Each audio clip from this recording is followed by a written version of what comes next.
Hey y'all, it's Renegade, and it's time to spill more Reali-Tea in another Reali-Tea retrospective. As always, this series will take a deep dive at some of the most popular shows that have finished here in 2024. We'll start with my spoiler-free review to give anyone who hasn't seen the show a taste of just what you're in for. Then we'll get into an episode-by-episode review of the most needed to be talked about moments. So let's get some discussion going in the comments below, y'all. In today's recap, we adventure across the Indian Ocean to review the second season of the popular Netflix series that attempts to find the greatest physique in South Korea. Let me welcome you all to Physical 100 Underground. In a series that I could only compare it to as American Gladiators meets Squid Games, this show's premise is to find the ideal human physique based on several performance tests that cuts its large all-star cast of competitors down until only one is left standing. You may have realized that this review is coming out a few weeks late, mostly due to time issues and my initial apprehension in covering this show, because it's something that I don't usually do in my content channel here. But there's something about the first season of the show that, while entertaining, left me wanting more here in it from a narrative angle. But as I had a free weekend and a little gap in the programming schedule, I decided to give it a try. And was this season a scientific success? Well, let's discuss more in my spoiler free review. So, if you've seen the first season, not too much has changed as far as the general format of Physical 100, which sees 100 contestants face off over a series of quests intended to test their strength, endurance, agility, balance, perseverance, and in some cases, strategy. After each quest, a large portion of the cast will be eliminated and are forced to destroy a plaster cast of their torso. After all quests, the last participant standing, regardless of race, gender, or age, will be deemed the most ideal physique and will win a cash prize of 300 million won, which is about roughly 240K US. And while the concept is already pretty good on its own, I think its initial implementation during season 1 was a little messy. There was a huge team elimination match randomly in the middle, which seemed a little unfair, and I'm not sure how I felt about the final few games as well. This season, it feels like they really honed in on a lot of the formatting issues from the first season, as they got rid of the giant team matches in lieu of additional smaller matches, which, like, the final few games do feel a lot easier to understand as well too, versus how they did on the first season. It feels like the quests were a lot more elaborate in design while being much more simple in execution, which is another improvement from the first season. The simplicity in the structure is great because this is not some social strategy game at the end of the day, so there's no need for a complicated format. So, for making things much more easier to digest, especially across multiple languages, I'll give them an A. Now, when it comes to the cast, it is pretty hard to objectively rank them, being that there is 100 people here. There are just far too many people for everybody to get some screen time or to get to know most people outside of a quick introduction. I suppose if I lived in South Korea and I knew who most of these people were, that would be helpful. But even though I don't, I do think you're pretty able to kind of start finding your footing around who most of these people are around the midway point of the show. One thing that I really appreciated in this cast was just how respectful all the competitors are. While there is some playful trash talking here and there, it never devolves into negativity, and there are even parts where the other teams are helping each other out during the competition, so this truly is a lesson in sportsmanship. Am I going to be leaving saying any of these people are the reality TV contestant of the year, though? Unfortunately, not really, just because there's only so much we really get to know everybody in the context of the show. Are there people that could be possibly on the hot list? Yeah, of course, because that's completely shallow, but that's for another topic. But I enjoyed them for what we got to know them. And I mean, like, let's be real. Do you really think we're complaining about having shirtless men everywhere? Hell no. And I'll give them a solid B here. As far as the editing goes, this was my biggest gripe with the show's first season, as well as kind of like Squid Games The Challenge, another Netflix show here, because the edit seemed to want to favor the contestants who were being eliminated, and there were just people who got to the end who we just knew nothing about at all, even though they lasted the entire show. And it's like that, do we really want the winner of the show to be someone that we don't know? I mean, I know you don't want to give away your winner, but you also don't want to hide your winner either, so we don't know anything about them. doesn't really make for a very satisfying viewing experience. This season, however, it felt like the editors heard my cries of pain because the majority of the people we know are the people that last for a good portion of the show, with a few outliers here and there, but that's to be expected. Overall, a lot of my annoyances from the first season were really resolved here, and while it's not going to be completely perfect, just based on the fact that we have 100 people and 50 eliminations in the first two episodes, I'm still going to give them credit on improving where possible, and I'm going to give them a B+. Overall, I was fairly impressed with the second study of Physical 100 in that it really improved a lot on its base concept in its second season, while improving on a lot of the things that annoyed me about the first season. I love a show that's willing to improve and show growth, and you can tell the showrunners here are really feeling what they have here and really want to make the best product possible. I'm sure they feel really good about it considering there's going to be another edition of Physical 100 in the works all over the world, and while I still think 100 people is a bit much from a storytelling perspective, from an entertainment perspective, I think the show fulfilled its purpose. The quests are exciting, the competitors are all impressive, and the motivation you get after watching will make you want to start working out immediately. Okay, well, maybe not that last one, but I enjoyed the watch. I'll give Physical 100 Underground a B plus for its improvements and entertainment value. So now you know what the show is and what my thoughts are on it. Let's get into the real tea, y'all. If you haven't seen the show, I definitely suggest stopping here or use the chapter guide to go to specific episodes. Episode 1 begins with our contestants all walking into the room where they all get to meet each other. The casts are all out and about just like they were last season, so they get some spoilers on who some of their competitors will be before they even enter. Let's meet some of our standout competitors, including Jung Yuan, a national swimmer who placed second in the 100-meter freestyle during the Tokyo Olympic trials, and our first to enter. Andre Jin, a renowned rugby player who is a mixed Korean American. Kim Min-soo, a pro bodybuilder and Olympian known as Thanos by his fans. Lee Won-hee, a gold medal Olympian judo lightweight. Young Ji-hoon, a gold medal Olympian wrestler. Sim Yu-ri, an MMA fighter. Jo Sung-bin, also an MMA fighter. Kim Ji-hyuk, a national rowing athlete. Lee Jang-kun, a national kabaddi athlete. Hwang Chuan-won, a former soldier and heavy equipment operator. Park Hae-yun, a former pro handballer. Amadi, a popular YouTuber and CrossFitter. Justin Harvey, South African actor and one of the few non-Korean contestants. Hong Byum-sok, a former firefighter and Season 1 returning contestant. And our last to enter, Kim Dong-hyung, the first Korean UFC fighter. After all our contestants enter, the voice on the screen lets everybody know that it's time to get things started. They change into their uniform, and as always, we get ready for our first pre-quest mission designed to rank the competitors from 1 to 100. Much like last season's Monkey Bar Hang, the season begins with yet another test of endurance, as they learn this season is all about how far they can run, as each contestant is given a manual treadmill and 10 minutes to run. After the first checkpoint, half of the contestants will be eliminated, as 50 will continue running for another 7 minutes before 40 more are eliminated. This will leave our top 10 to run for an additional 5 minutes to determine our winner. And as someone who ran cross country with quote unquote parentheses around ran, I already hate this challenge just watching it. After the first 50 are eliminated in round 1, we get to the second round where we find out that Hae-young Park, the last woman standing, finishes here in 34th place. Among those still standing in our top 10 include Kim Dong-hyung, Andre Jin, and in first place, Hong Byum-sok.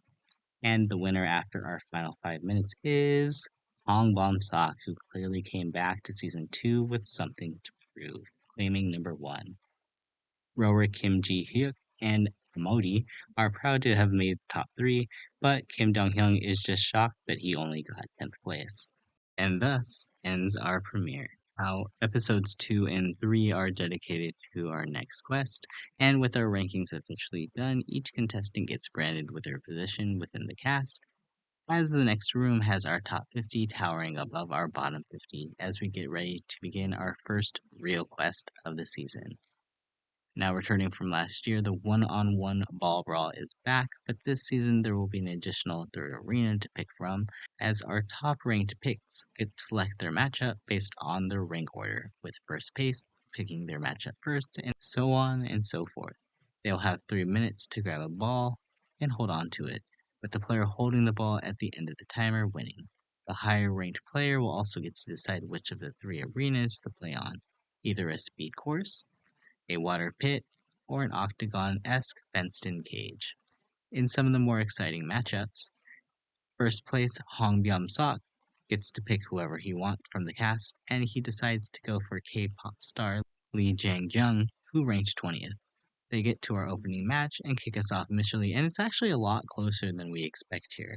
But our favorite firefighter, Hong Byum-sok, gets his redemption from last season and secures the first spot in the top 50, while unfortunately our K-pop star is the first to have to smash his torso. Ranked number 10, Kim Young-hyun decides to take on fitness model Emmanuel in the cage, and things initially look dire for our UFC welterweight when he loses the ball to Emmanuel, who has a crazy grip on it, until literally the last 10 seconds when Kim Young-hyun makes an amazing reversal move to snatch the ball and take the win. Ranking at number 47, one of our female athletes, MMA fighter Simi Rui, wants to make a huge statement, deciding to take on a higher ranking male, taking on number 50, Hunter Lee, a member of the FBI.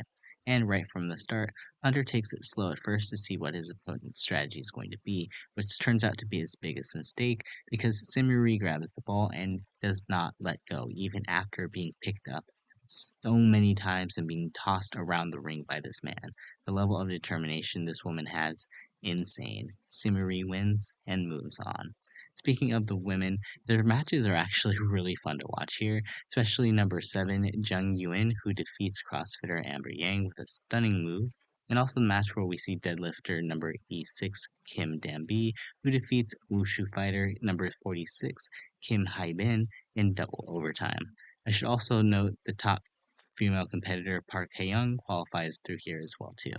There is also 2 great matches where we get to learn more about Thanos, aka Min-Soo Kim, and judo champion Lee Won-hee as they both defeat their respective competitors. While my most hilarious moment match award has to go to Amadi, who picks one of the sumo guys and then runs away from him the entire time with the ball. Like, literally what my strategy would be.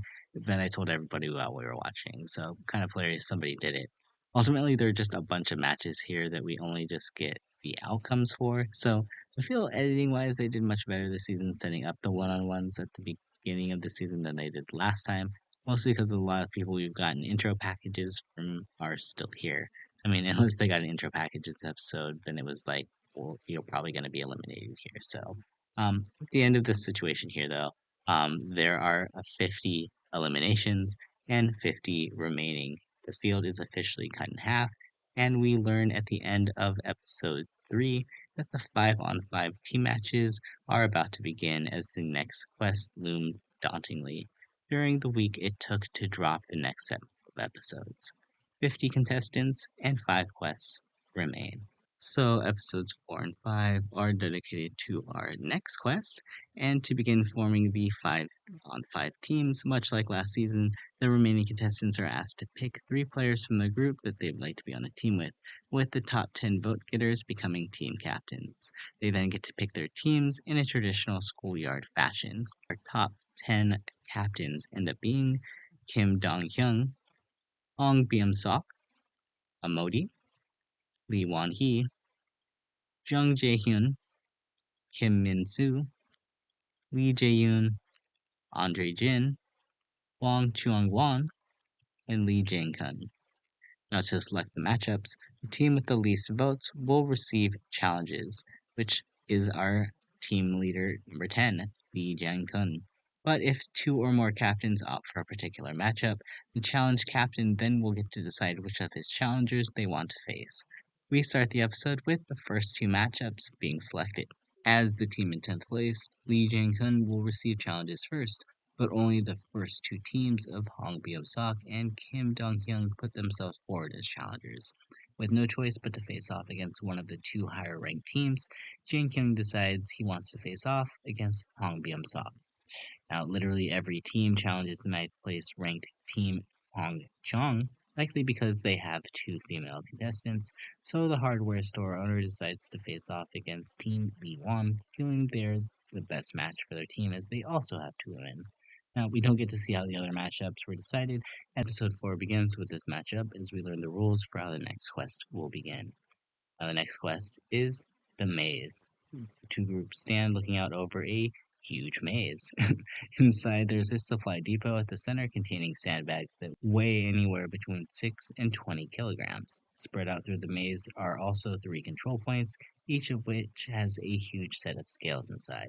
The players have 15 minutes in the maze to carry the supply bags to each of these zones. After 5 minutes have passed, the scales will be engaged and begin swinging to one side or the other, and a flag will be raised, indicating which team has put on more weight. After the time is up, the team that controls two of the three zones will win. The other team will be eliminated from the competition immediately. A couple things to note here are players are not allowed to move or steal supplies within the capture zones, but they can steal them elsewhere within the maze. Now, there's also a handful of special supplies that weigh significantly more hidden throughout the maze and could offer a big bonus to teams willing to seek them out as well. Now, in our first shown matchup, we get Team Li Wan Hee versus Team Huang Chuan. And I'm a little worried for my girl Simriri as she's on the lower ranked team with the two women. But it seems like Huang Chuan actually has the strength advantage here. But Team Li Wan Hee is made up of like minded agility and endurance athletes, so they feel that they picked because they were underestimated. It comes down to strategy though, because Team Huang Chuan decides to split their group to try to concentrate on all three sections, while Team Li Wan He decides to focus solely on two, given you only need two to win, which seems like the smarter strategy. After 5 minutes, the scales activate, revealing both teams have one zone dominated, while Zone 2 is in contention for the last 5 minutes, with He Huang Chuang having more larger objects taking up the space in their scale, while Team Li Wan He ends up getting more sandbags overall in the time it takes for the other team to find those large objects. So, looking for those large objects ends up being a detriment for Team Huang Chuan. In the end, smart strategy pays off for Team Li Wan He as they defeat their opponents 2-1. In our second matchup, Team Kim Dong Hyung versus Team Amodi. We don't get to see how this match turned out when they ended up picking up, but I'm assuming it's because none of the other teams chose to challenge them because they're ranked 1 and 3 overall, so this was bound to be a good match. Going into it, we have a very similar difference of strategy, as Amadi wants to try to conquer all three sections, while Kim Dong-hyung decides to give up Zone 2 in favor of focusing their efforts solely on the other two zones. However, things are a lot closer than they expect as Team Amodi gets the initial 2-1 lead, so Kim Dong-hyung decides to use his team's size to their advantage, deciding to steal bags from the other team as they make their way in, and is successful as Wee Sung-hyung, who uses his large size to act as a bouncer and protect the doorway, which shifts things into Kim Dong-hyung's favor as they start snatching bags left and right for themselves. With the lead set and only 5 minutes left, Kim Jong-hyun starts to follow Team Modi's players as they try to shift zones, never really allowing them to start to make progress anywhere without making progress themselves. And yet another match showing that it's not just purely about strength. Team Kim Jong-hyun out-strategizes their opponent, while Team Modi faces the bitter 2-1 defeat. In our final match of episode 4, we get the first match we set up to begin with as Team Hyung Byum-sok takes on Lee Jae-kyun. It seems like neither team leader is choosing to employ the winning just focus on two strategy we saw so far, as Team Byung-sok chooses to split the resources between all three, attempting to use the handballer Park Hyung as a distraction on the third zone. While Team Lee Jung doesn't even have a set strategy, as the team leader sort of lacks any sort of decisiveness. Eventually, halfway through, Lee Jae-kyun decides to finally figure out their strategy naturally as everything progresses, deciding to go all in on two zones, allowing them to take the 2-1 lead at the 5-minute mark when the flags are revealed. They continue their lead, but the tide starts to begin to change as both teams go all in on one zone initially. But Han Byum-sok suggests trying to split their resources by getting the other team's attention and pretending to attack Lee Jae-kyun's other zone, which diverts their attention long enough for Team Hong Byum-sok to actually take over the zone they were fighting over with 1 minute left to go. In the last few minutes, the bag stealing begins as they are stacking, and a bunch of Team Hongbium Sox bags fall to the ground. And with 10 seconds left, we finish episode 4 with a crazy cliffhanger as the scale starts to wobble back and forth as the team members try to get all of these giant bags onto their stack on this scale. But we begin episode 5 with the results, and we learn that Team Hongbium Sox lead held as they claimed victory, eliminating Team Ling Jiang Kun in an exciting matchup. Now, this probably could have had a different outcome had Team Lee Jing Kun had been able to actually strategize effectively in the match before it began, but hindsight 2020 all. Our fourth matchup is Team Jung Ji-hyun versus Team Lee Jae-yoon. And initially, Team Lee Jae-yoon is kind of worried because they're about to face off a group of national athletes. But Jae-yoon reassures everyone it's a team match and it's about how well they work together. They realize the two-zone strategy is most effective and they get to work playing smarter instead of harder. Team Jung Ji-hyun is also playing a very similar strategy, realizing it's going to come down to who gets the third zone that they are warring over. But Team Lee Ji-hyun gets the 2-1 advantage once the weight is dropped at 5 minutes. Realizing they're behind, Team Jung Ji-hyun started to try to attack for the bags, but it seems to actually work against them as Team Lee Ji-hyun realized they could kind of do the same and end up blocking their opponents from getting to the scales, eating up enough time to run the clock and take the win. In our fifth matchup, we actually don't really see anything here. There's probably like 2 minutes between Team Kim Min Soo and Team Andre Jin. At the end of the day, Team Andre Jin defeats Team Kim Min Soo, so we can get to the title card of episode 5 over 10 minutes in, which is like, what is this edit? Anyway, at this point, 25 contestants and 4 quests remain. Or do they? Because when we return, everyone remaining in the game is seen walking into a coliseum ready for what's next. When the losing teams are seen entering the arena below, and they are given their survival game to determine which one of them will return. Each round they will play musical chairs, but make it hugging poles instead of sitting on chairs. Starting with 10 pillars, the number of pillars will decrease each round until only one player is left standing after 4 rounds player will then be revived as a new team leader and is able to pick out of the remaining 24 competitors, which 4 will also return as their new teammates. In what turns out to be a very exciting match here, we do see the rounds start out from 10 pillars, cut to 5 pillars, to 2 pillars, to just 1. Out of our top 10 competitors, we see a lot of team leaders like Kim Min Soo, Jang Ji Hung, Modi, and Lee Jae-hyun, as well as other favorites such as Kim Ji-hyuk. However, at the halfway point, things start to get a lot more real as people start to realize that some of these larger competitors are going to be very difficult to try to take off. Modi, for example, initially tries to take out Kim Min Soo, but soon realizes that he is going to have a lot of difficulty trying to last to the end, deciding to instead help out other people and hoping that perhaps maybe he'll get picked for one of the teams. No one eventually decides to challenge Kim Min Soo again, and Lee Jae Kyung also goes without much challenge as well. Jung Ji Hyun gets paired off against a much bigger guy, but he uses his gold medal wrestling techniques to win the face-off, despite being like 6 inches shorter and probably like 100 pounds lighter than this guy. So he, along with Kim Min Soo, Kim Ji Hyuk, Lee Jung Kun, and Jang Ji Haik, a wrestler, move on.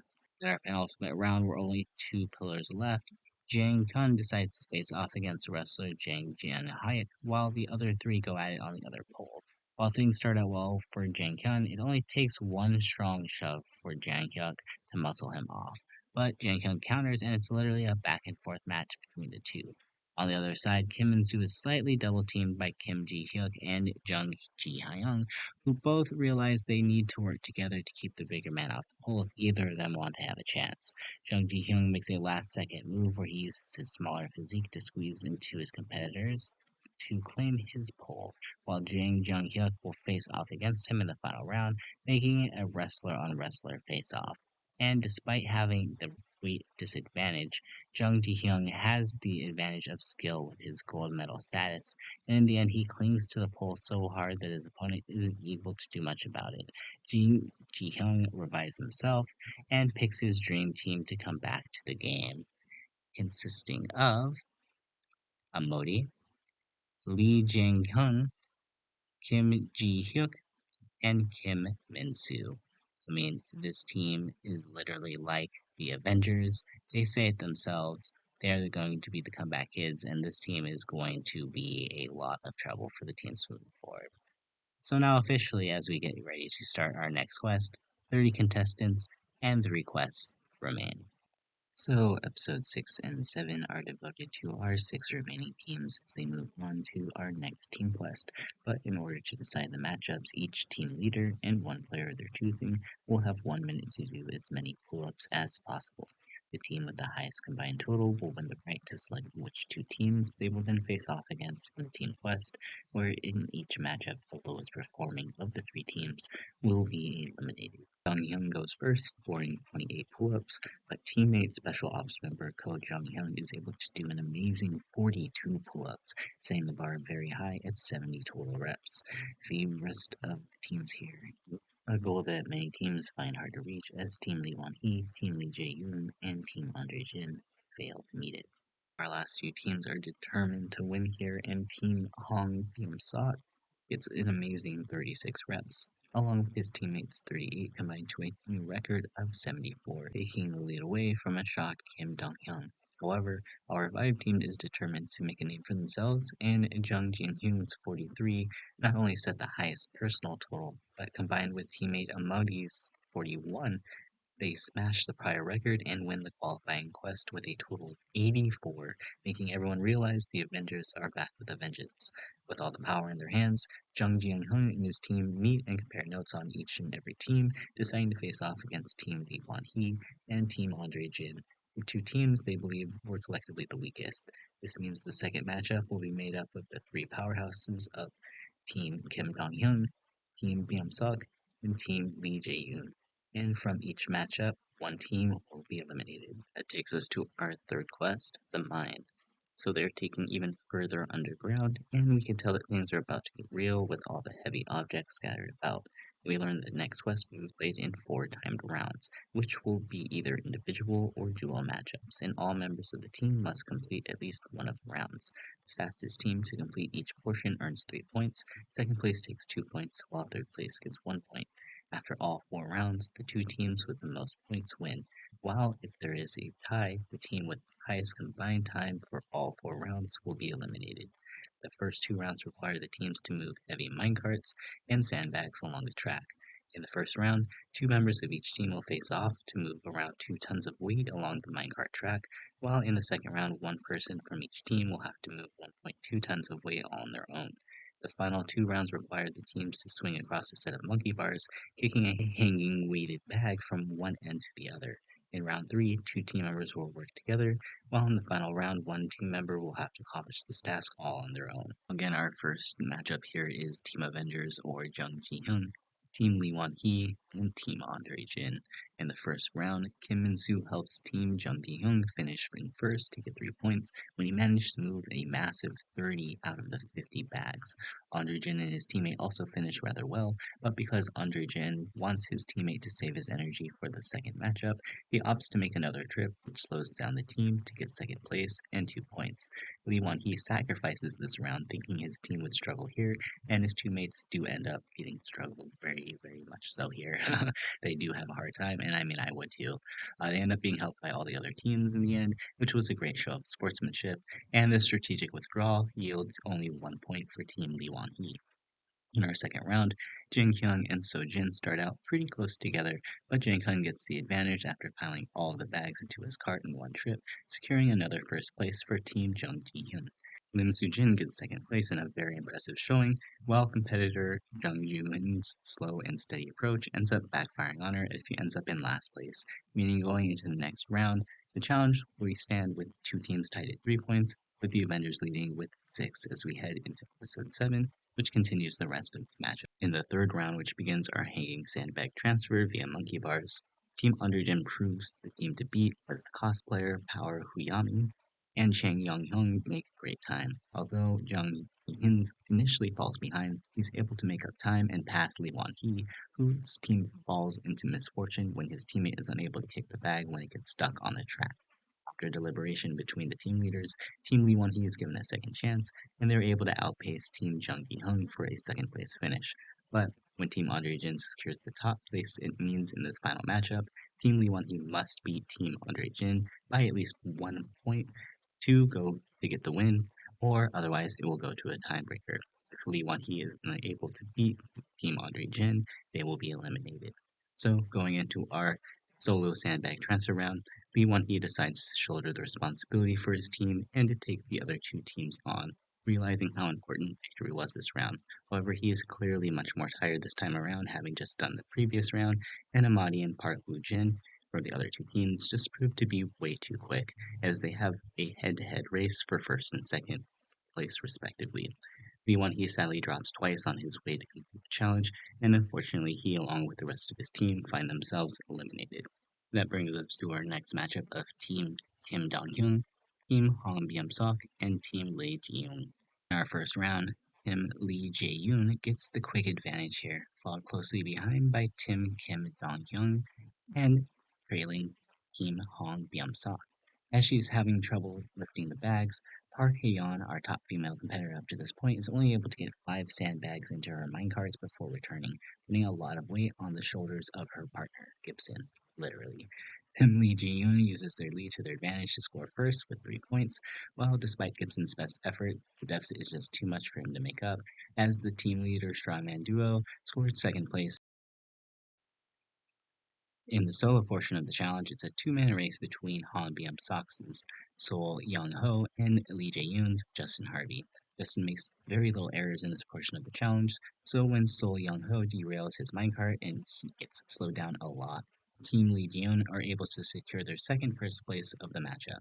Despite the error, Team Han Byum-sok is still able to get way ahead of Team Kim Dong-yoon's challenger, who decides to split the load into 2 trips instead of trying to transport everything in one load like the others, allowing Team Han Byum-sok to at least tie things up at 3 going into the second half. In our third round, fitness model Jung Dae-jin gets a great lead on the other two competitors, knowing Team Kim Dong-hyun needs a victory to begin to separate himself. And after Han Byum-sok struggles to keep up, Team Kim Dong-hyun's competitors secure a much-needed first-place victory. With Han Byum-sok coming in second, this means they were now trailing Kim Dong-hyun by 1 point, and Team Lee Jae-yoon 2 points going into the final round. Prior to the final round beginning, Kim Dong-hyun begins to wonder if he made the right call to put Ko Jung-hyun back-to-back rounds, given that he did do the pull-up task for his team with the amazing 42 pull-ups that he got earlier, but feels a little better considering how much Hong Byum-sok struggled in the prior round. At least at this point, as long as Hong Byum-sok doesn't get first and Team Dong-hyun doesn't get last, then they will still qualify. However, everything gets thrown into question as Han Byum-sok manages to find a new strategy that allows him to move much faster than his competitors on the bars, and he quickly secures the first place for his team, meaning it comes down to a two-man race between Team Dong-hyun and Team Lee Jae-yoon to advance as both competitors complete both transfers and begin to head back to the finish line.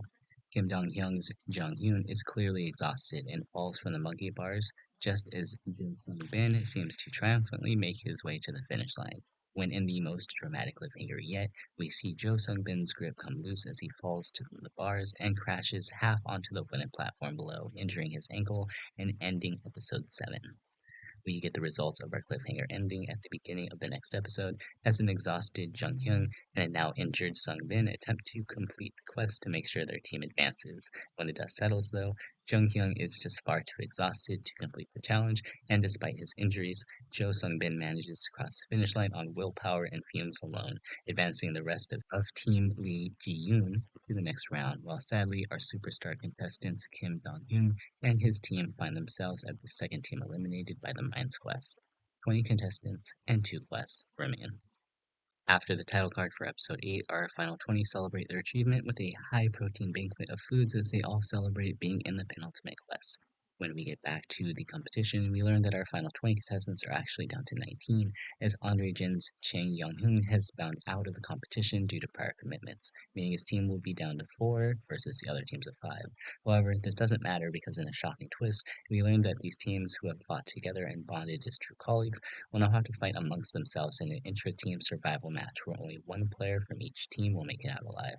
I thought this was a brilliant twist, given that the edit has really been able to highlight camaraderie between competitors this season, so the knowledge they'll now have to go after each other gets the emotion and reaction from the audience that they wanted, despite us not really even knowing much about these people. Our fourth quest will split the competitors into their own individual tracks, attempting to pull two giant 150-kilogram rollers from one side to the other, with the last competitor in each round across the finish line being eliminated. They'll immediately go into the next round, doing the same thing until they are one by one eliminated, leaving just one player from each team. So for the first matchup, Team Hongbyum-sok is up first, and everyone quickly realizes that this is going to be a brute strength task, sadly putting our female competitors at a huge disadvantage. Park Hyung is eliminated in round 1, and So Young-ho bows out in round 2 after facing a late round. Team leader Hongbyum-sok and Gibson are neck and neck, leaving King Jung-myung to be eliminated next, and leaving the top two in a head-to-head final face-off. Despite Gibson getting a lead at the start, Han Byung-sok was able to really push himself to go even faster, and the team leader became the first member of our finale, which was great to see considering he went out so early in Season 1 and is now a Season 2 finalist. In our second matchups, Lee Hyung-kyung is sadly eliminated first, with an injured Jo Sung-bin unable to find the strength to push past his second round. Team leader Lee Ji-yoon struggles with his strap management at the start of the third round, which leads to his elimination, meaning the final to face off in this round is Joo Min-kyung and actor Justin Harvey. After having just much more stamina than his teammate, Justin Harvey is able to sprint ahead and secure the victory and the second place. With one less player, Team Androgen will run one less round, but things still being the same with the sad elimination of our final female competitor, Jung Yuen, which is kind of a full circle considering she was the first person to enter. Cosplayer Power Huyami struggles in the second round after having a technique issue in the first round, meaning the final round comes down to Team Andre Jin against Park Woo Jin. In the last round, Andre Jin gets a narrow lead on his teammate who makes some subtle mistakes, and Andre makes some mistakes himself as well too, which almost loses him the lead. However, the team leader is able to cross the finish line first and become our third finalist. Finally, in the craziest matchup of the round, the Avengers were going to have to face off against each other.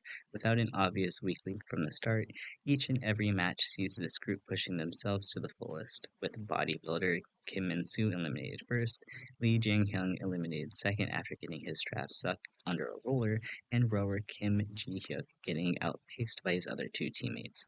In the final round's face-off, we leave on one last cliffhanger as the team leader and gold medal wrestler Jung Ji-hyun faces off against YouTuber and CrossFitter Amadi, in who will take the last spot in the finale. Amadi is clearly at a huge advantage given his CrossFit stamina and larger frame, and each second Jung Ji-hyun realizes that the size difference alone is difficult to make up as he slowly sips behind and is just too fatigued to go on anymore. The team leader and the contestant I think I was rooting for most throughout this whole season sadly becomes the last eliminated competitor before the finale, leaving Amadi as the sole surviving member of Team Avengers and the clear frontrunner going into our last episode. So here we are at our finale with our final four of Hong Byum-sok, Justin Harvey, Andre Jin, and Amadi. And after having a moment to reminisce on the experience, the finalists get ready for their final challenge, which we learn will be split into 3 challenges, each ending with the elimination of one of the competitors until only one final physique is left standing. In the first portion of the quest, returning from last season, the first portion of the challenge again will entail them holding up a rope connected to their torso, which is suspended in the air, each torso weighing 40% of each competitor's personal body weight. The first player to drop their torso is eliminated, and this one seems pretty even from the start, as everyone is extremely strong. However, once Justin Harvey starts to struggle, it's only a matter of time as his rope begins to slowly slip through his hands until his torso lands on the floor in defeat, leaving our final 3 to continue on to our semi-final.